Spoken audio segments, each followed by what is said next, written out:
Con este diagrama de relación de espacios que ya tiene dimensiones y formas, lo siguiente sería ubicarlo sobre el plano de detalle del área que se tenga dispuesta para la instalación de la planta. Sin embargo, quiero explicar, en este momento podríamos, previo a ese desarrollo, a ese emplazamiento sobre el plano, aplicar un par de medidas de desempeño, un par de evaluaciones con las que puedo comparar si esta no es mi única alternativa y traigo otra alternativa, o tengo varias opciones en términos del diagrama de relaciones de actividad. Podría evaluar cuál de estas sería más conveniente a partir de dos medidas de desempeño. Para explicarlas voy a utilizar un ejemplo sencillo y luego la aplico a mi diagrama para ver cómo se evaluarían. La primera de estas medidas de desempeño es lo que denominamos la calificación de adyacencias.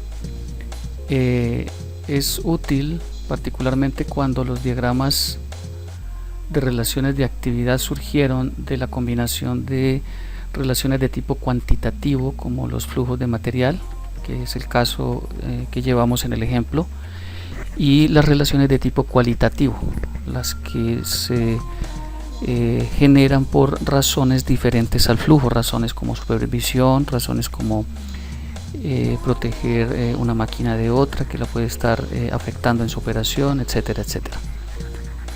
Los requerimientos para hacer la calificación de adyacencia: en primera instancia, la matriz de relaciones de actividad, que como se observa es la matriz donde aparecen los códigos que presentan o representan la intensidad con que una actividad o un centro de actividad se relaciona con otro. Adicional a esto, recordemos, anteriormente se había presentado una tabla donde se explicaban los códigos a que correspondían en términos de la intensidad de la relación, y algo que no había comentado, este valor B, que es una escala numérica, aquí la estoy tomando con -10 para relaciones tipo X, 0 cuando no hay ningún tipo de relación, y los demás números o las demás cifras para calificar numéricamente cada una de las intensidades, cada uno de los niveles en la intensidad de la relación. Entonces, de lo que se trata es de asignarle ese valor numérico a cada uno de estos códigos. En este caso, la relación tipo A, aquí, que está entre el departamento 1 y 4, llevaría 10 puntos. Entre el departamento 1 y 2 tenemos una relación tipo I, son 2 puntos o 1 punto, y así sucesivamente. En este caso, para hacer la calificación de adyacencias, que es un indicador, entonces la suma de los puntos de toda la matriz de relaciones sería el denominador del índice. En el numerador voy a ubicar la misma matriz, pero únicamente le voy a asignar puntos si al revisar la disposición del diagrama de relación de espacios quedaron adyacentes aquellas estaciones o departamentos que tienen algún tipo de relación. A manera de ejemplo, la relación entre 1 y 2, tomado de la matriz, es tipo I, tiene 2 puntos. Si yo verifico en el diagrama, 1 y 2 quedaron adyacentes, de tal manera que asigno esos puntos. Ahora, entre 1 y 3, la relación es tipo O, tendría que ponerle o ubicar un punto, pero si observo en el diagrama, el departamento 1 y el departamento 3 no son adyacentes, entonces no le asigno esos puntos. Los demás se asignan porque quedaron todos adyacentes: 1 con 4, 2 con 3, 2 con 4, 3 con 4 no son adyacentes, no tienen ninguna relación, no afecta para nada. Entonces, una vez ya haya asignado todos los puntos, hago la suma. En el numerador me da 22 y en el denominador me da 23. Tendremos un índice del 96%.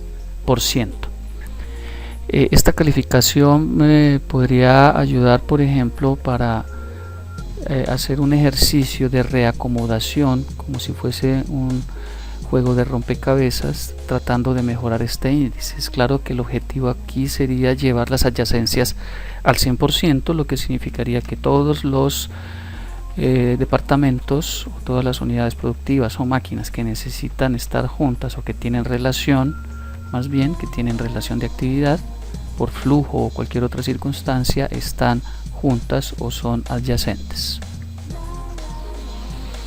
La otra medida o el otro índice es la calificación de distancias. Es más numérica, lo único que se debe hacer es calcular la distancia. Normalmente se utiliza de centroide a centroide, la distancia entre todas las unidades productivas, entre todos los departamentos o máquinas o centros de trabajo, y multiplicar esa distancia por el número o la cifra. Se toma la misma de esta escala, la cifra que corresponde a cada nivel de intensidad. Entonces calcularía la distancia que hay entre el centroide del departamento 1 y el centroide del departamento 2, esta sería la distancia 1, 2, y la multiplicaría por el número 2, que corresponde a la calificación de la relación tipo I, que es la que existe entre esos dos departamentos. El objetivo aquí no es una meta específica, pues el ideal, si fuese minimizar esta ecuación, que es la suma de todo esto, sería el 0, pero sería inconsistente, sería ilógico pensar en que todos los centroides quedaron unos encima de otros, sería un error. Entonces realmente lo que se busca es minimizar, lograr el mínimo posible sin generar problemas de interferencias entre las áreas de las estaciones. Bien, si aplicamos esto al diagrama de relación de espacios, recuerden, tenía un diagrama de relaciones de actividad, ya lo convertí en un diagrama de relación de espacios, ahora lo convierto en un diagrama de bloques, es simplemente juntar todas las áreas, me quedaría algo como esto. Fíjense que es totalmente consistente, todos los elementos están en su misma ubicación, materia prima, prensas, fresadoras, taladro, ahí está, materia prima, prensa, fresadora, taladro.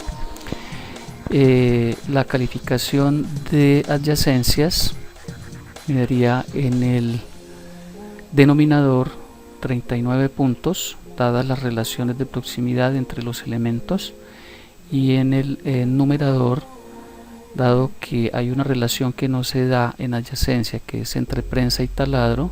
Fíjense, prensa no quedó adyacente de la taladradora, entonces no se le asignan los puntos.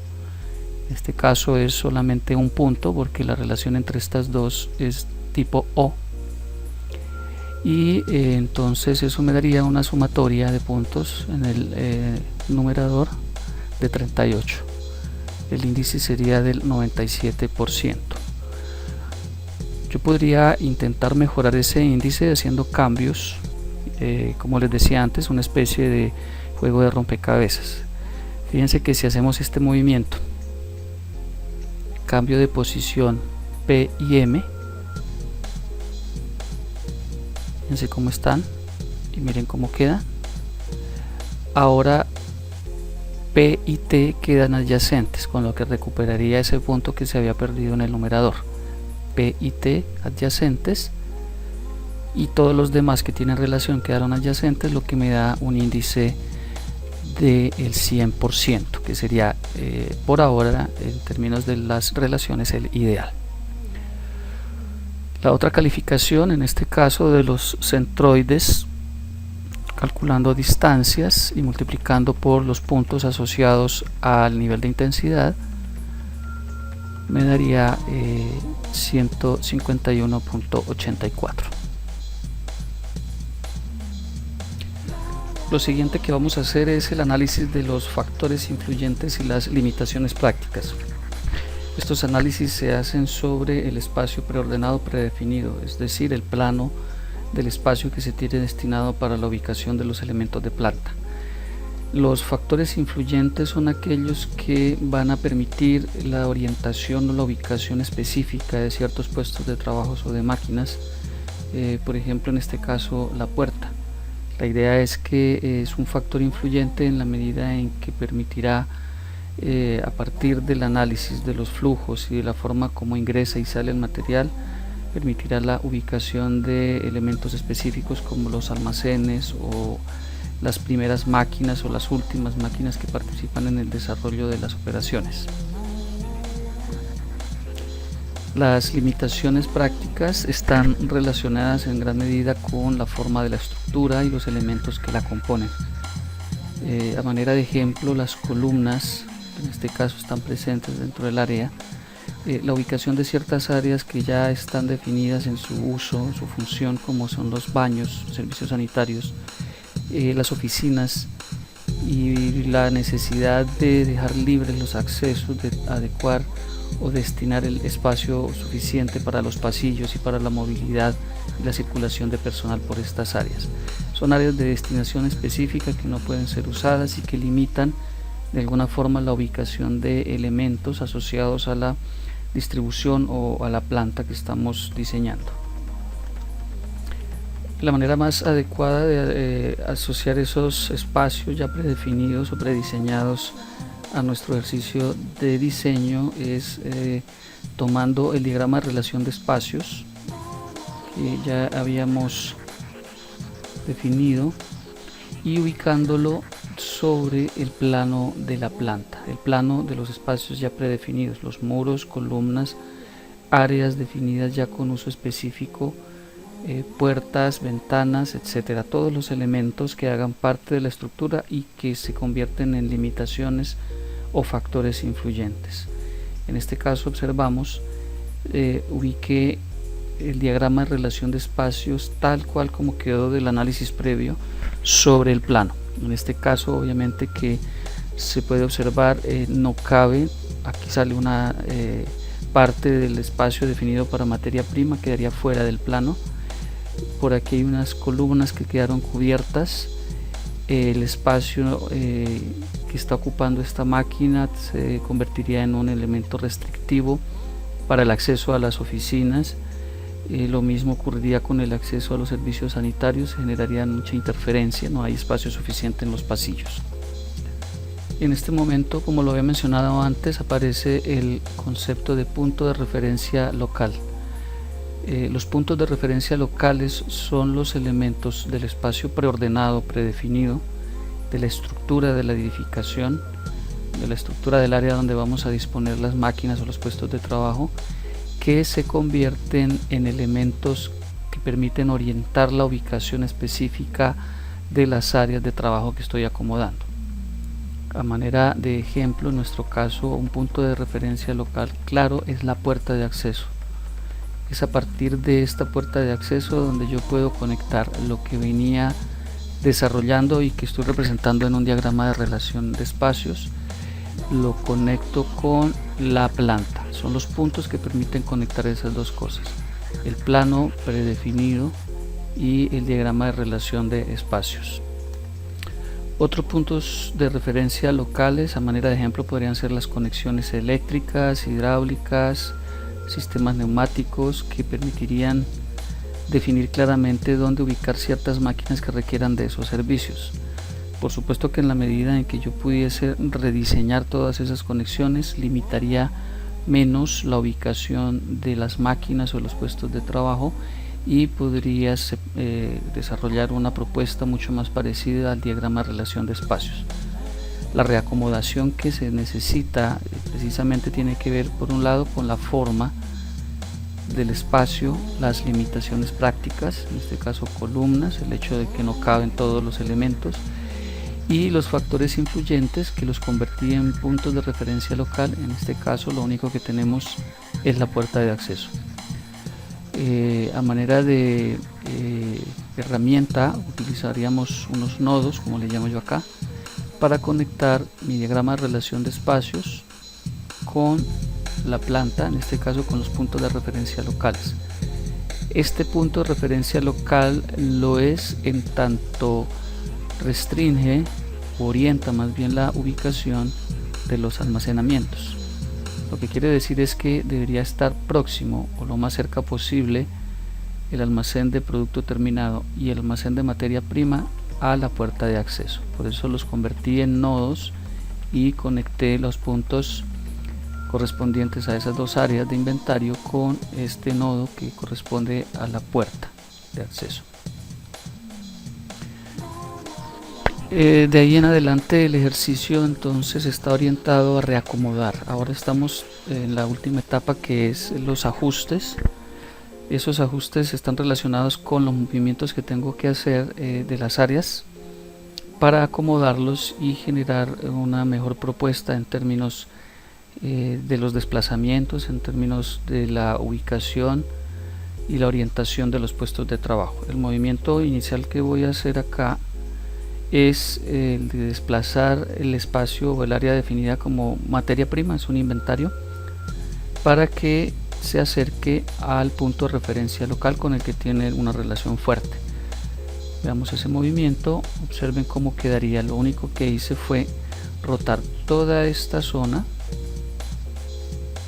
le roté manteniendo las adyacencias y manteniendo las relaciones de proximidad como un principio para poder generar los movimientos sin afectar la calidad del diseño.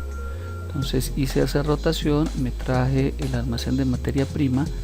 Estos puestos simplemente se reorientaron, pero mantienen las adyacencias de acuerdo a lo que se ha venido definiendo y que quedó representado en el diagrama de relación de espacio. Si revisamos con detalle la forma como están definidas esas orientaciones y la ubicación de la organización de conjunto, como lo habíamos definido previamente, podríamos revisar en términos del ajuste precisamente esas limitaciones y esos factores influyentes. Se podrían tomar acá la definición de pasillos, por donde necesitaríamos pasillos para poder generar un adecuado flujo entre estos puestos de trabajo. Si observan, tendríamos necesidad de un pasillo por acá para poder tener acceso a retirar o dejar el material. Lo mismo por aquí, tendríamos otro por aquí, aquí tendríamos la necesidad de crear un pasillo y lo mismo por acá. Entonces el movimiento también por aquí, por este lado. Todos los puntos donde hay entrada y salida de material necesitarían definirse como pasillos o necesitarían quedar adyacentes a pasillos para poder generar un adecuado flujo. Ese análisis de los pasillos podría hacer pensar que si yo quiero minimizar el espacio total reduciendo la cantidad de pasillos y mejorando el flujo, podría hacer un cierto tipo de movimientos en las máquinas, particularmente en la disposición de conjunto. Observemos cómo serían esos movimientos. Veamos primero la disposición de conjunto de los taladros. Fíjense, la rotación, se cambió la orientación, entonces ahora solamente se necesitaría un pasillo por acá. Lo mismo sucedió con los que teníamos por aquí, teníamos dos pasillos. Con la rotación que se dio a las máquinas se liberó espacio, ahora no va a haber un pasillo para las máquinas, todo este espacio quedaría destinado como pasillo para el acceso a estas áreas, y el pasillo para el movimiento de material sería este.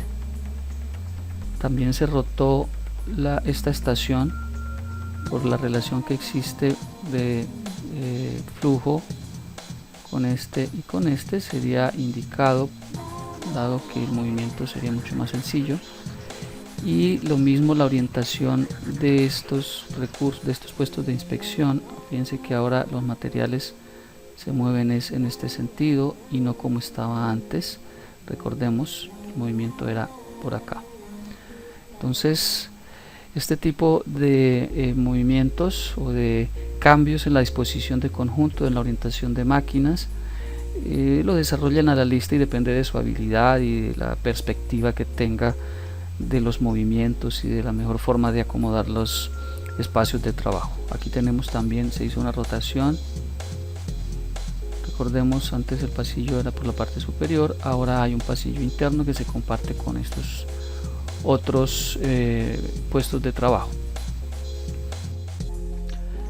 De todas maneras, hay que tener absoluta claridad de que hay un principio fundamental en el diseño y es la seguridad. Lo primero que se debe garantizar es la seguridad, la integridad física, la salud.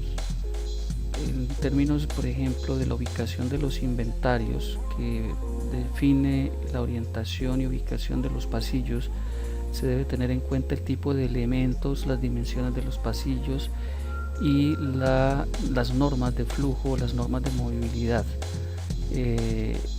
Hay que tener cuidado precisamente con las interferencias que pueden generar riesgos de accidentes o de daños en las máquinas, en los materiales, en los productos. Obviamente evitar a toda costa el generar riesgos o exponer a riesgos a los trabajadores.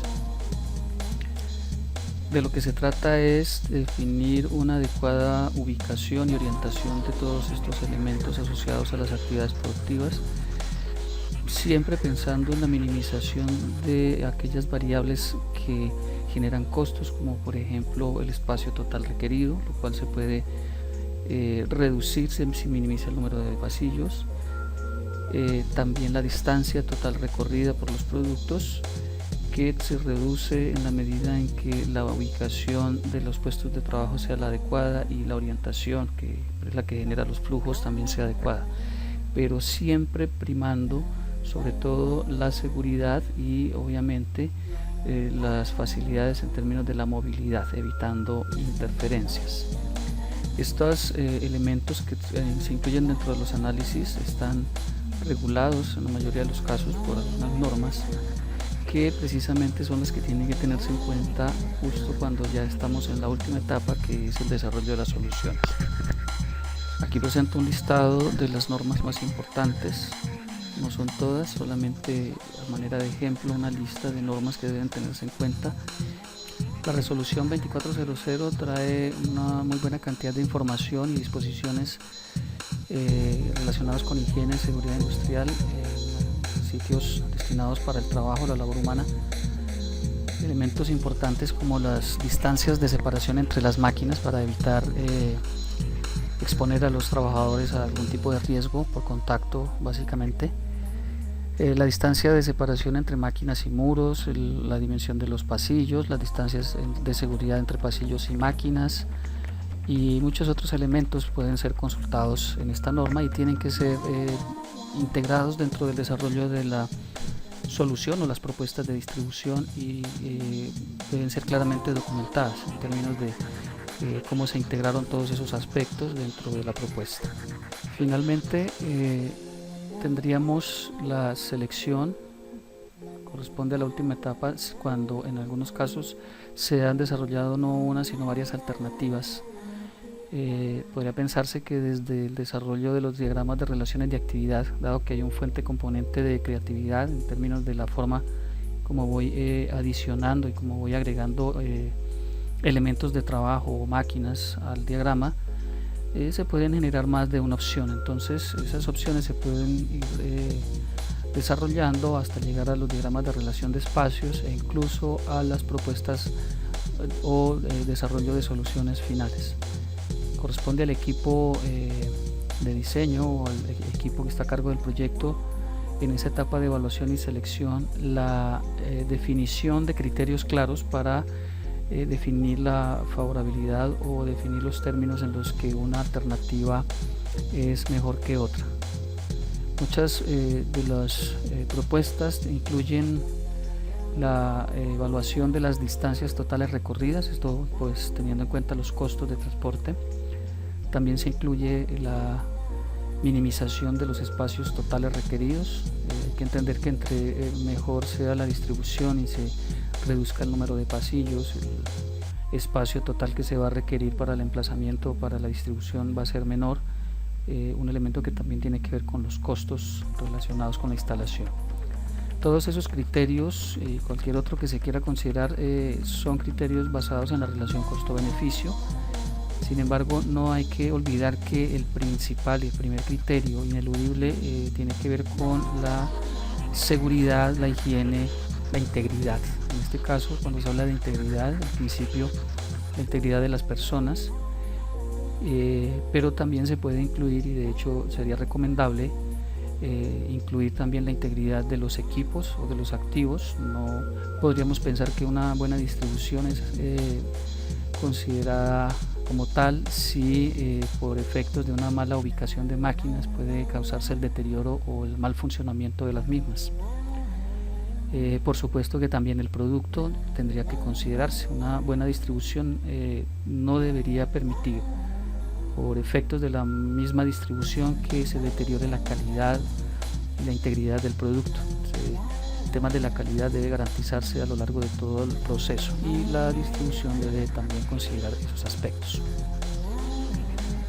Pues bien, este es el método o la metodología definida por Murrer, SLP o distribución sistemática de planta. Como se ve, es una metodología muy práctica, fundamentada en la información del propio sistema y en la experiencia en gran medida de quienes están desarrollando las propuestas y el conocimiento que tengan del sistema productivo.